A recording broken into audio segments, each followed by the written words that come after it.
But then you hear them talk about stuff, and they're like, "We have constitutional carry, but it's not true constitutional carry." Yeah, We're still restricted on stuff, yeah. right? We're still restricted on this, and we can't carry in these places.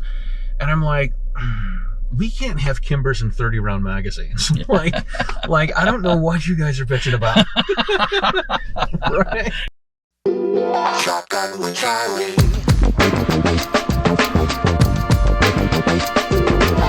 Riding shotgun refers to the practice of sitting next to the driver in a moving vehicle. The term riding shotgun came around after the time of the stagecoach, when somebody used to sit next to the driver holding a shotgun, in case they ran into bandits. My name is Charlie Cook, and I drive a lot. I like to talk to people while I'm driving, so I interview people in my car while I'm driving. Welcome to Riding Shotgun with Charlie.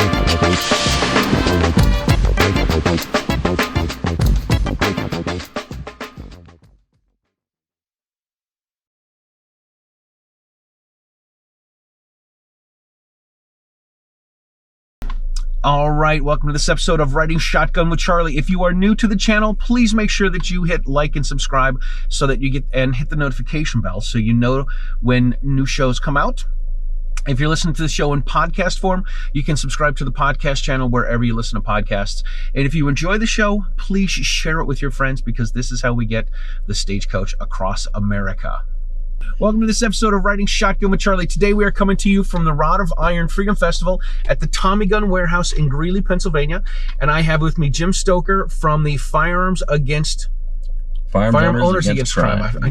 I know. I'm like, it's FAC. No, it's FOAC. Yep. Jim, thank you so much for being on the show.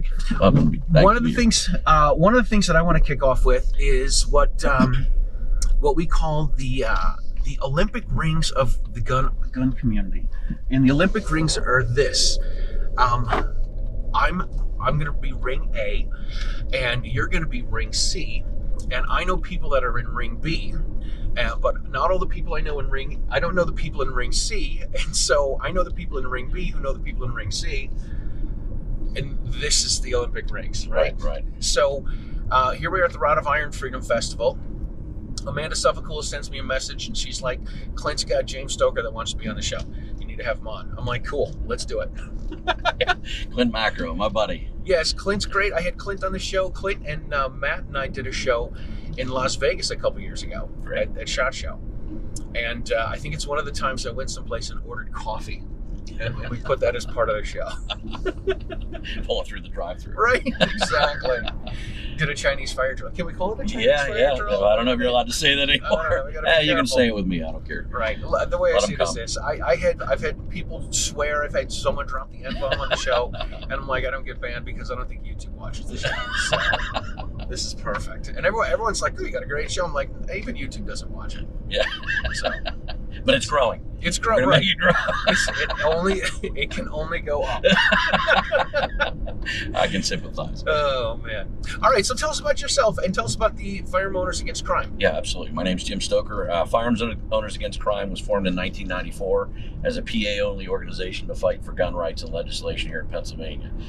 We're responsible for things like Castle Doctrine here in Pennsylvania. That was our founder, President Jim Stolfer, who recently passed, God rest his soul. Fought very hard for that, fought licensing requirements, and the organization's been in and out with numerous, landmark cases and things that we've done in Pennsylvania that often get accredited to larger organizations, the national organizations.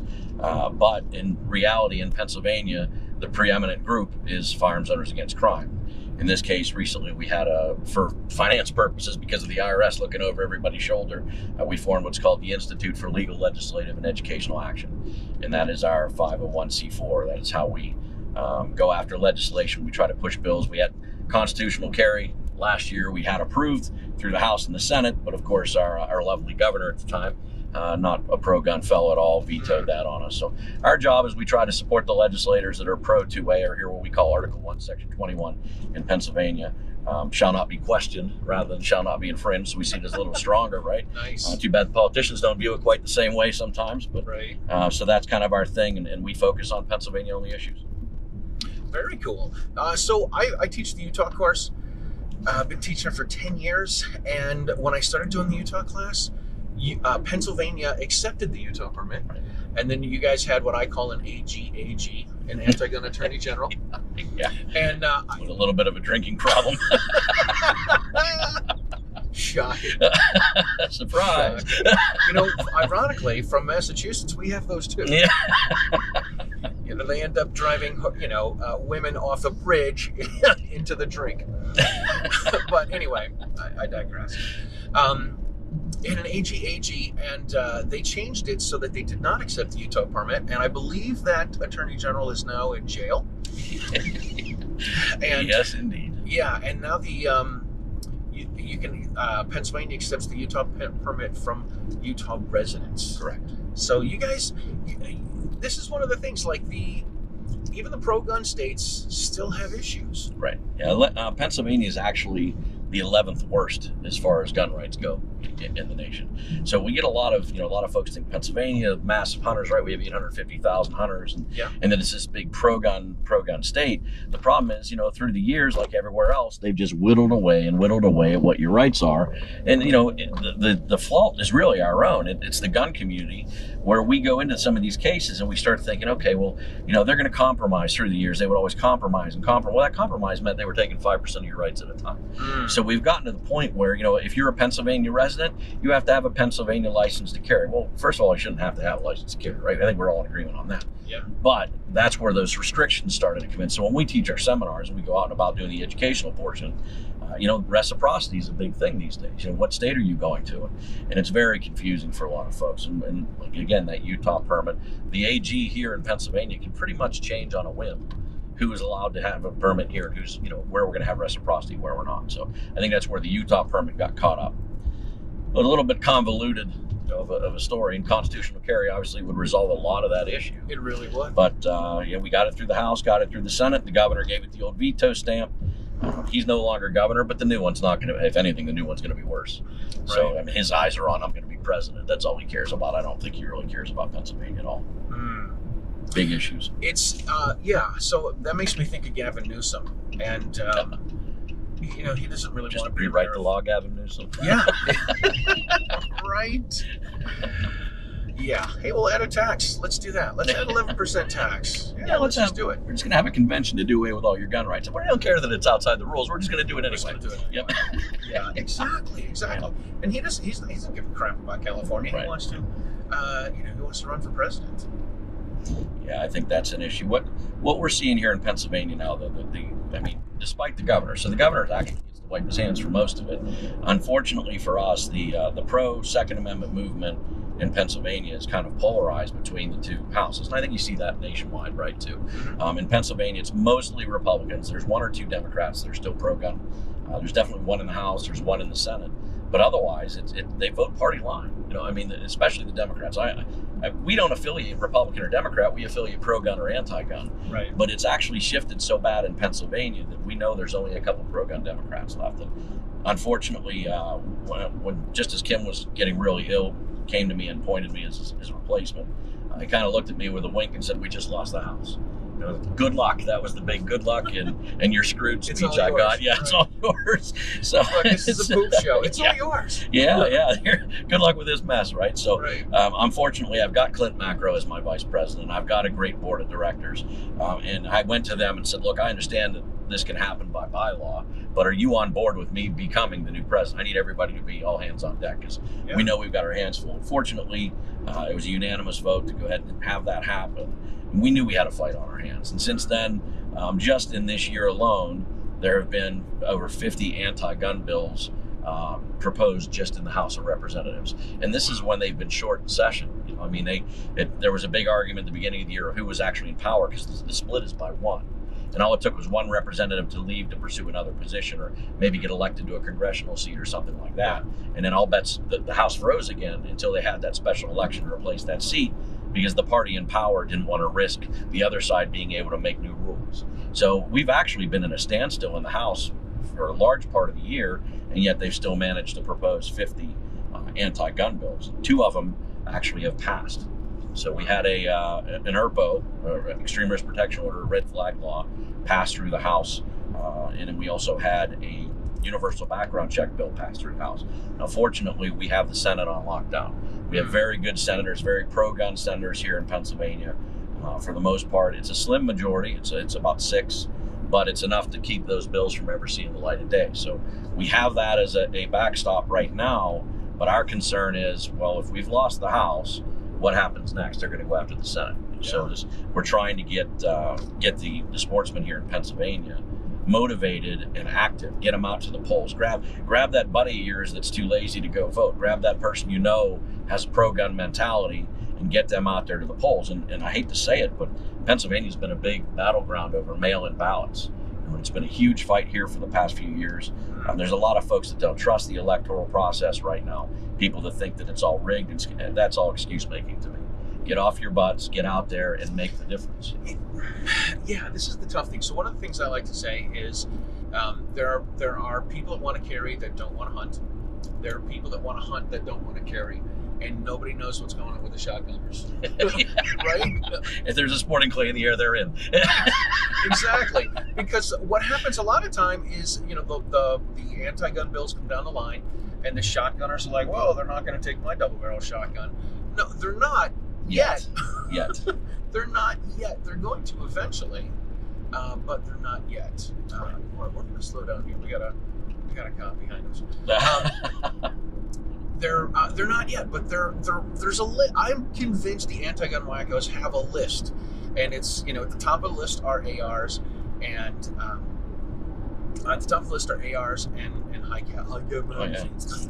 And then after they have those, they're going to go after, you don't need a 15 or a 17 round magazine for your handgun. You need a 10 round magazine. Sure. And hey, listen, the guys in World War II got by with 8 round magazines, and then people used to carry 5-shot revolvers, and then then you have your double barrel shotgun, and then you talk to folks that are like, well, if you can't hit a bad guy with the double barrel shotgun, right?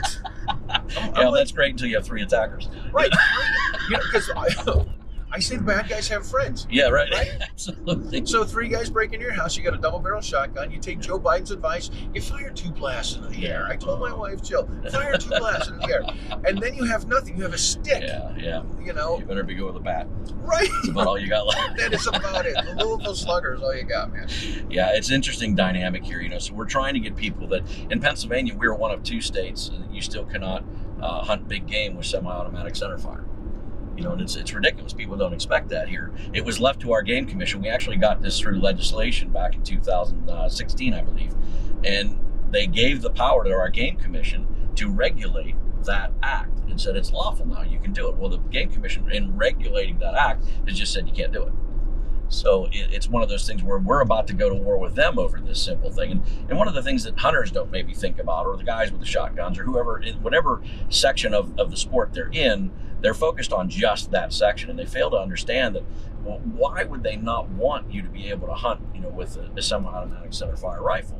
Well, if you look at it from the anti-gun agenda, what is one of the big things they always like to preach? They like to convince the moderate voter, the person that's not pro-gun, not anti-gun, that the Second Amendment is about hunting. Right. That's one of their big issues. Well, guess what? If you can't hunt with an AR-15, you don't need it under the Second Amendment if it's about hunting. Right. So we try to educate, make sure people understand it's not just about hunting. But those are the issues that we're up against, and the mentality that goes with it. The coin phrases of common sense gun law. Well, I'm out there talking about common sense gun rights. Well, that doesn't work for them because the average citizen wants to believe they have common sense. And if you go with that common sense gun law, why do we have gun violence when we don't have knife violence or bat violence or fist violence? Because it instantly puts the term gun in a negative light for the average citizen. And that's what ghost guns, right? We're talking about ghost guns. Oh my God, these big scary things that most of us own numerous numbers of so-called ghost guns if you go by the fact that the serial numbers aren't on the book somewhere. So we're actually against the psychological warfare that's also being presented. And unfortunately, in Pennsylvania, it is so polarizing in the House right now that we're kind of at a standstill. Fortunately, we have the Senate to stop these bills from going through, because if they went through, the governor would sign it. There's no doubt about it. So we have that going for us. But unless we get those hunters out there, we get the sporting clay shooters, the trap shooters, we get, I don't care if you're a trapper or fisherman, what you have, if you're in that sporting industry that gets regulated, you need to get out there and vote pro-gun on these issues, because everybody thinks, well, they're not coming after my stuff, like you said, yet. It's all a matter of yet. They're not going to settle for the idea of universal background checks is not to keep the guns out of bad guys' hands. They know the bad guys are getting them anyway. It's to make you register what you have so they can confiscate them down the road. Absolutely. So we need to get that across to that average, that moderate voter. Yeah.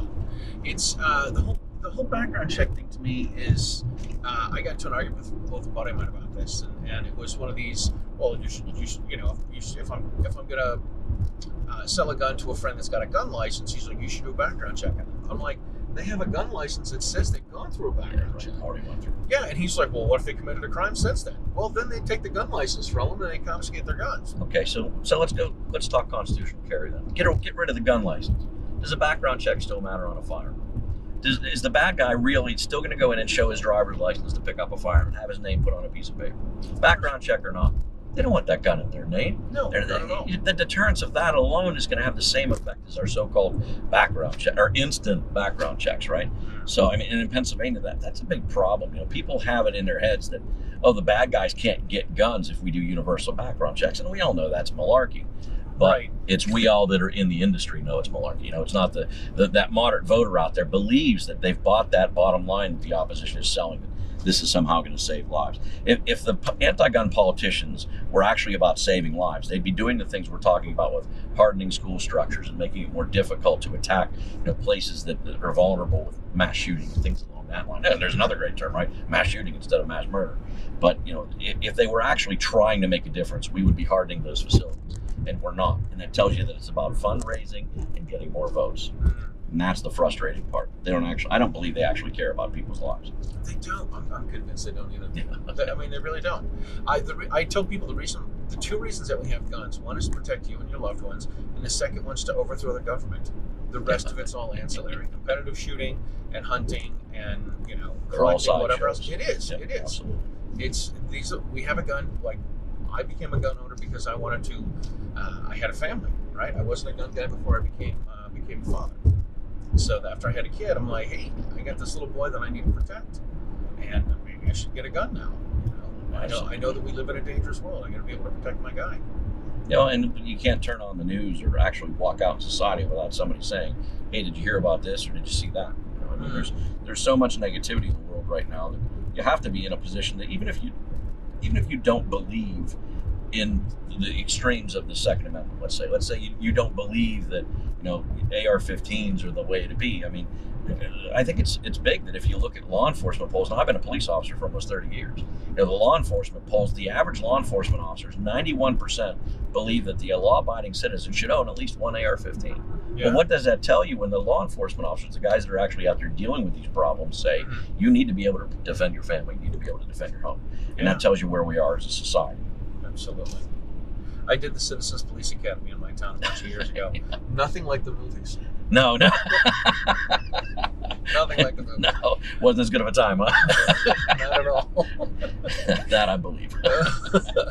But I thought it was interesting when they had gun night because they brought out their patrol rifles.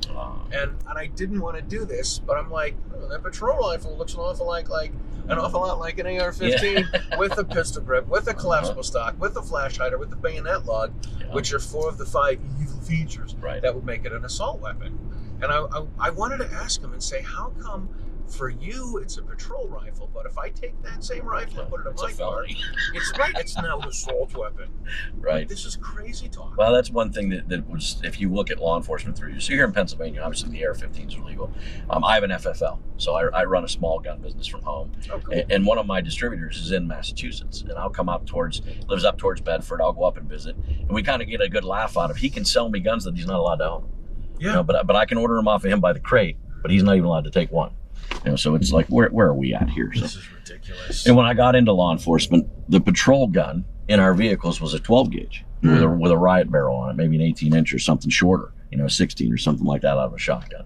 And then the next agency I went to, we actually had Mini 14s. If you go back into the mid-90s, we were carrying Mini 14s in our patrol cars, and now it's all. Don't ask. I think we can thank Hannibal Smith. Yes. From the 18. Oh, but those weren't as evil because they were wood. So that's why. But yeah, then we moved to. I mean, right now my patrol rifle is a Sig 516 SBR with a suppressor on it and whatever else, you know, and it's nothing that the average citizen can't also buy, obviously with our federal tyranny of the NFA, but right. you know, but everyone in Pennsylvania literally can own this firearm. So that's kind of a big thing. You know, you look at some of these issues. In PA, we don't have it that bad yet with gun bans and things of that nature. But if these hunters, if the folks involved in this don't get off their butts and get engaged in this fight, well, guess what? We're going to be in the same boat here in Massachusetts. It's coming. They don't want to believe it, but right. It's coming. So, it is. It's the salami method too. Yeah. You know, we'll take a little bit slice, here, a little slice here. You know what? Let's just get rid of the ARs. Let's just get rid of that 30-round mags. Let's just get rid of the 17-round mags. Let's get rid of the 15-round mags. Oh, and we talk all the time in Pennsylvania. You know, I'm down in Pittsburgh. In Gettysburg, PA has a nice big gun show, and a lot of friends of mine go out to the gun show, and maybe they pick up a couple AR-15 mags, maybe some Lancers or some Magpuls, something like whatever they like. You know, when you're coming back, they might not even have a firearm in their car. Well, the interstate takes you down through Maryland. 30-round magazine in Maryland's a felony, you know. So we try to remind folks that, look, just because it's legal here, we are surrounded by states where it's not. You know? And so I think it kind of puts it in people's heads that, okay, don't go to Maryland, don't go to New York. You know, I'd go to New York all the time for military reunions, things of that nature. Drive across the line when they come out with a SAFE Act, you were a felon, and all of a sudden. So I think it's good for our residents to see and hear that these other states already have these bans in effect. Yeah. And maybe it sparks a little bit, oh, I don't want that here. But unfortunately, in the sportsman's community, there's too much of somebody else will get it. Somebody else. Yes, we want someone else to do the heavy lifting. I've sent my whatever $30, $35, $50, whatever it is, to be a member for a year. Yeah, they'll take care of it. Meanwhile, organizations have maybe 10 or 15 truly active members that are out there busing back and forth to Harrisburg, you know, trying to impact legislation, coming out and doing the events and getting folks engaged. So, and that's a big thing. That's why we came all the way over here. Rod of Iron, Klint and I drove yesterday. We were at an NRA event in Pittsburgh yesterday. You know, we left the NRA event and drove the 4 hours out to here to make sure we're here for Rod of Iron, because it's such a big event, and it meant so much to Kim Stolfer through the years. I wanted to make sure we maintain our presence here. Very cool. Very cool. Big event, definitely. My issue, going back to national reciprocity, my 5 minutes fast. So we're good. My issue with national reciprocity is I don't think the pro-gun states are going to give up anything, and the anti-gun states aren't going to want to give anything. You know what I mean? Like, there's no way that they're going to want to meet in the middle. Yeah. The national reciprocity issue has to be more about transport, right? I mean, let's face it, the transport laws get very convoluted for folks. And I think that what we can do, and here in Pennsylvania even, is we can start to fix some of the transportation issues that we see that are hemming law-abiding people up that just don't understand the laws as they cross borders. Yeah. You know, and it's really what the big issue is going to be at the national level. Now, like you said, half the country's not going to go for it. So how do you get that kind of stuff passed right now? That's kind of the boat we're in right now. I can push it through the Senate here in Pennsylvania all day long, but when I run into the House, it's going to come down to one vote. And if I get that one vote, I've got a governor that's just about guaranteed to veto it, unless I can somehow, I don't know, maybe I can promise him I'll make him president if he lets it pass. Maybe that'll fly. Right. I don't know how you do that, you know. So we're against a wall when it comes to who our governor is. And that's the frustrating. We have 850,000 hunters in Pennsylvania, but we can't choose who our governor is. That tells me people are either not voting or they're not learning about they're not educating themselves on the topic before they go and they flip the switch. Yep. And honestly, in PA, you've got a lot of strong unions still, right? Labor unions from back in the steel mill days and things of that nature. Yep. And those labor unions actually dictate to their members, you will vote Democrat. Now, whether the members do it or not, I'm sure that's their own private choice. Right. But you'd be kidding yourself if you don't think that has a huge impact on the voting polls. Yeah, keep it your job. Yep, absolutely. It's completely nuts. In Massachusetts, we have, I think we have 600,000 licensed gun owners. There are 20,000 members of the Gun Owners Action League, which is the pro-gun group. And I did the math on this with a calculator, honestly. But no fingers and toes. Yeah, right. But if the 600,000 gun owners, licensed gun owners in Massachusetts, all sent in $30 or $35 for membership, they'd have $18 million in their war chest. And if you had 600,000 people voting one particular way and going out and speaking up and putting up a fuss, then politicians would listen. You could make some changes. Absolutely.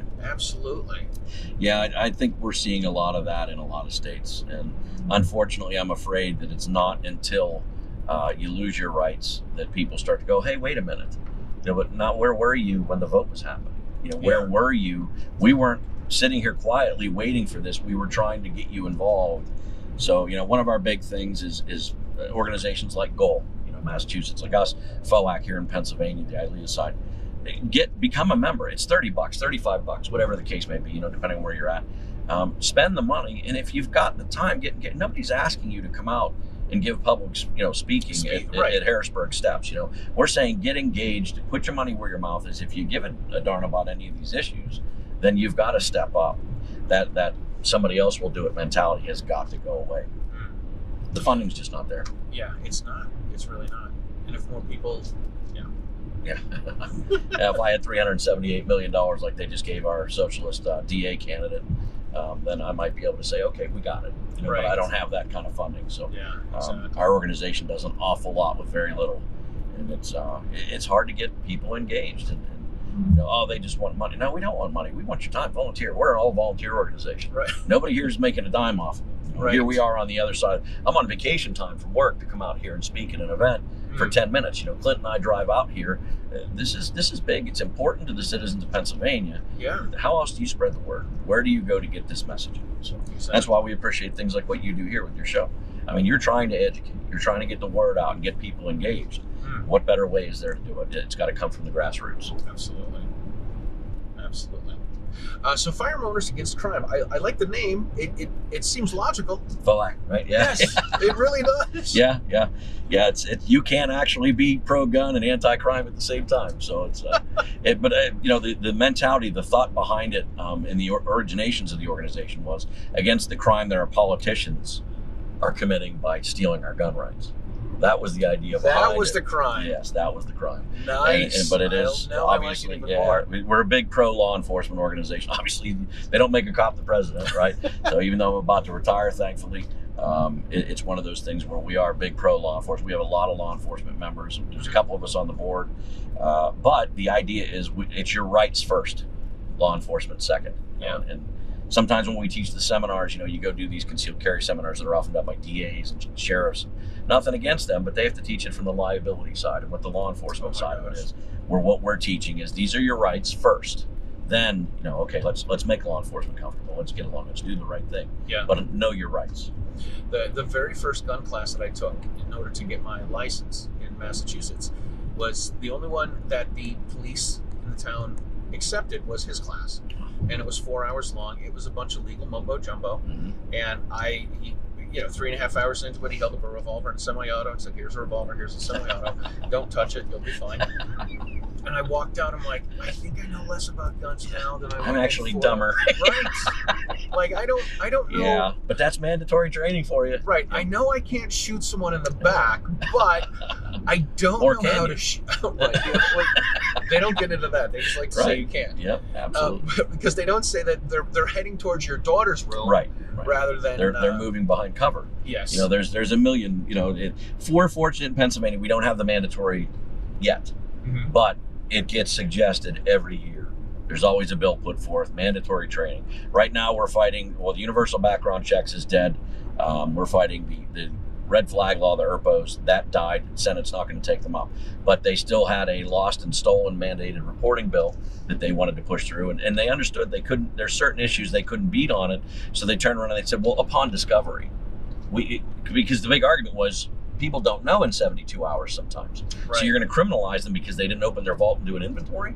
And so that argument, well, upon discovery, okay, well, what good's that going to do against stolen, transfer, lost, people trading guns illegally? I'm just going to tell you, I didn't know till today. How are you going to know the difference? You're not. So they've got that. They lost that actually in a vote. Now they can revisit it. Mandatory storage, they got scared and they didn't run that because they lost and stolen. But now there's a bill out there saying, okay, well, we might not be able to get mandatory storage. What about if it's mandatory storage if there's going to be a minor in the house? So they think they can push that, and it's just a non-stop gluttony of crap. It takes, you've got to fight it. You've got to take it seriously, or like you said, your rights just keep disappearing. Absolutely. Tough times. Man, is it tough. But that's why we need people to get off their butts, get engaged. We do. And sometimes it takes something it takes a bad bill. Catastrophic. Yes, before people start to wake up. I'm with you. Yeah, one of the things we do with our organization, we have our website is FOAC-ILLEA.org. And on that website, every day, every morning, I get a message from our server that shows me all the bills that have been put forth in the PA House and Senate or the National Federal House and Senate. Yeah. And I have to review them and see are there gun-related issues there. If so, we mark them as a pro-gun bill or an anti-gun bill. You can imagine which way most of those go these days. Sure. Give the members of the organization a brief synopsis. We put some key terms in there so people can search for them, and then we submit it. And an email goes out at 3 o'clock every day telling everybody, hey, this is a new anti-gun bill. This is a new... Encourage people, even if they don't have the money for membership, whatever, subscribe to that. So at least you know what's going on in the Commonwealth. Oh my gosh. Have an understanding. How many times do you have these, you have an event, you put all this time and energy and money and marketing and all this energy into an event, and someone's like, well, I didn't know anything about it, I can't make it. Why don't you tell us? Yeah. We have been telling you. We've been sending out emails. We put them on our social media. Sometimes you're amazed that, it's what rock were you under? Right. I'm literally, we do 2 big gun bashes a year, and we just had ours last weekend. And I sent out a 12-hour notice, a reminder, hey, remember everybody, the big gun bash is tomorrow. If you're in the area, come out. For the first time in a long time, it didn't sell out. We actually had about 20 tickets left. Come out, participate. The food's great, have some fun. And we got an email from a member that said, how can you tell me this 12 hours in advance? Wait a minute. We've been advertising this for over 2 months. It's just everybody's busy in their own life, and we get that. Everybody has a lot going on. But it really, and here's my biggest challenge for you. Are you okay with the idea that your life was so busy that you have to apologize to your children that you lost their rights for them because you did nothing? So go home and look at your children someday. Sorry, son, you can't inherit my guns because I have to destroy them. You're not allowed to have them. Right. Are you going to be okay having that speech with your child? Because if you're not, get your life moving and do something about it. You got it. We had to watch a football game, so. It's a big fight right now, and it's a big topic. Absolutely is. All right, look, we are almost back to where we need to be. I'm actually gonna stop to let you get out rather than just slow down and kick you out. Okay. I appreciate that. A little bit of courtesy on the way by. I'm too old to run next to you. So just gonna do a shoulder roll. That was Police Academy stuff there. How can people find you and the Firearm Owners Against Crime? It's FOAC-ILLEA.org. That's our website. If you need to get a hold of us, all the officers' emails are on there, phone numbers are on there. Reach out. We do like to help folks. We've had some very big legal decisions here over people that were affected by these gun laws, and they've come to us for help. And we have a great attorney. Josh Prince is absolute dynamic in the 2A community. Klint Macro, he works with me on the board. Our board of directors is absolutely outstanding. If we have the funding, we'll fight for you. And that becomes a big issue. So, if folks want to reach out, that's how they can get us. All right, very cool. If you are not a member of the Second Amendment Foundation, go to saf.org.